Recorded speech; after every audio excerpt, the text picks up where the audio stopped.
waveform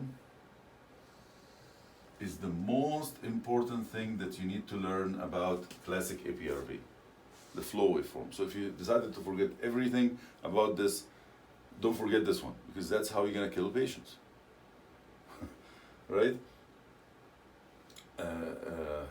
So where are you gonna practice? Just a geographical area when you're done? New England. North Carolina? Big city. Like where? Come on. Somewhere on the East Coast. North or east or south? North. North, okay. So both of you are gonna be, when you walk into your first job, you are gonna be considered idiots until proven otherwise. You are gonna be considered genius until proven otherwise. The Northeast is always like this. Idiots until another doctor, another one of them. They're stumbling over each other. Down there, it's usually the opposite. I tested it myself. It's amazing. So if you're in the Northeast, especially if you're in the Northeast, and you say true APRV, classic APRV, and you put the patient on, the patient has pneumothorax, nobody's gonna listen to you anymore. It's gonna be a stamped idiot, like forever, right? So you pay attention, please, to this one. So the flow is basically no flow. No flow, nothing. You saw my chest, like, nothing is going, right? Except maybe the little breathing on your own here, blah, blah, blah, blah. But the major flow happens when the release breath happens. We call that the release breath. It goes like this, like this, like this. That's the major flow. It's all in the negative, mostly in the negative, right? So what do we call this in other modes of ventilation when the exhalation looks like this?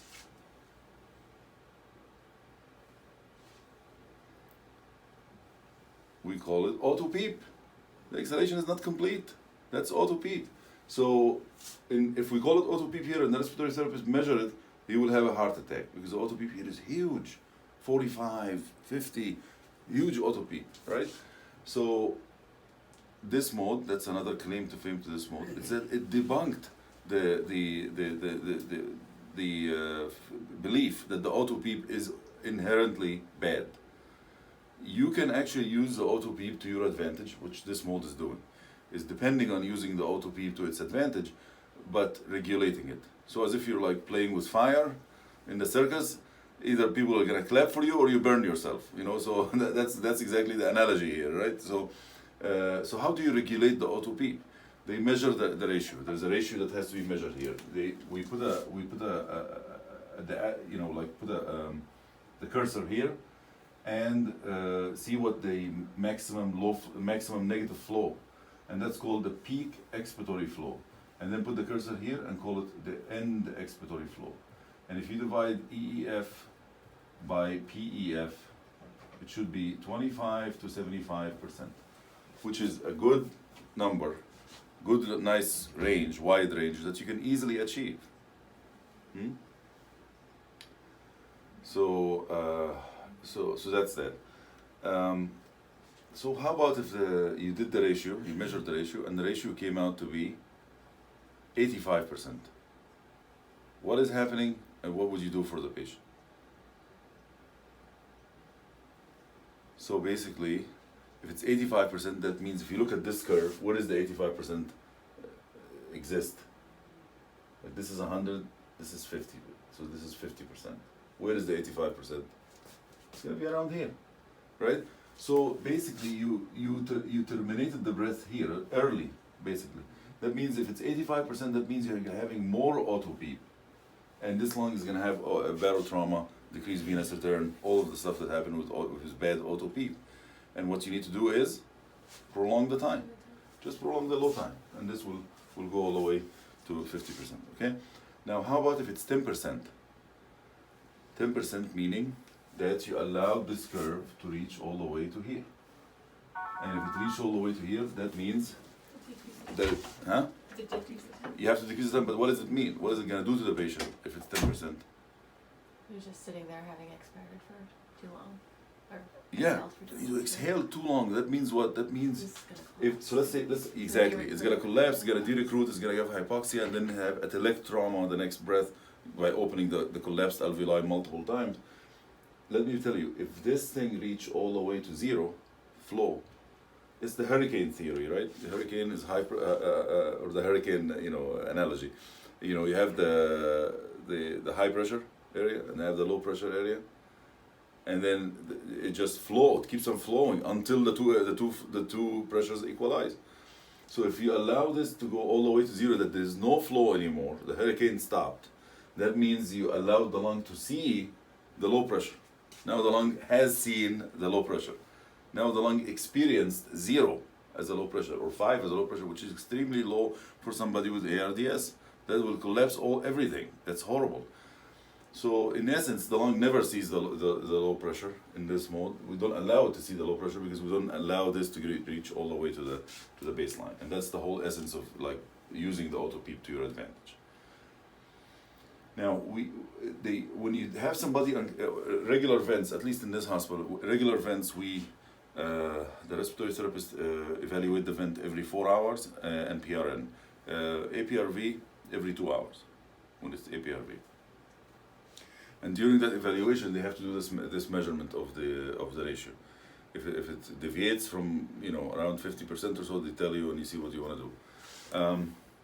So let's say, but I also encourage you and the nurses to do the same. It's so easy. It doesn't change the settings. You're not changing the settings. So nobody's gonna slap you on the hand and say, well, don't change the vent.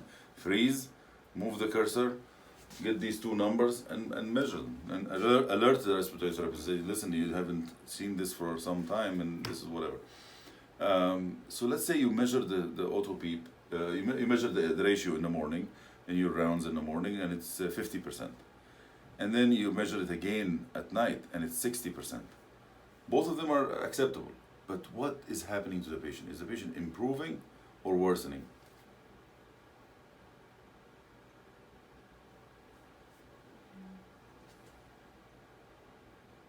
So that would mean that the end expiratory flow is more than the peak expiratory flow, so their resistance is increasing probably. So it could be that there's more obstruction, like resistance to the flow, or it could be that they recruited. So let me just show you. So this is it, right? This is 50% of this. This is 50, and this is 100, for example, right? Now at night, you come in and it's 60%. 99.9% of the time, it's that this went here. So now that's the new wave. And this is 60, so it becomes 60%, right? The more this goes like this, the more it goes like this, that's severe ARDS. It deflates very quickly. The more it goes like this, that's more COPD. Right? I'm just giving you another analogy. There's more COPD. COPD has two characteristics: obstruction and very low compliance. Very low compliance, right? So 99% of the time, it is actually due to improved compliance of the patient, which is did I say low compliance? Yeah. High compliance. The COPD has high compliance, like lungs are easy to inflate, right? So what I'm saying here is that majority of the time, that's what happened in the APRV, is that they recruit more and they become more compliant. How do you know that this wave is improvement? Huh? Because of this. This area here is the area under another additional area under the curve, which means that the tidal volume had improved with the same settings. I didn't change the settings at all. Same time, same pressure, same everything. And it was 50% and now 60%. So if this is the new waveform, that means that there's an additional area under the curve, and that means that that the patient improved, right? Recruited, and that happens 99% of the time, and almost guaranteed.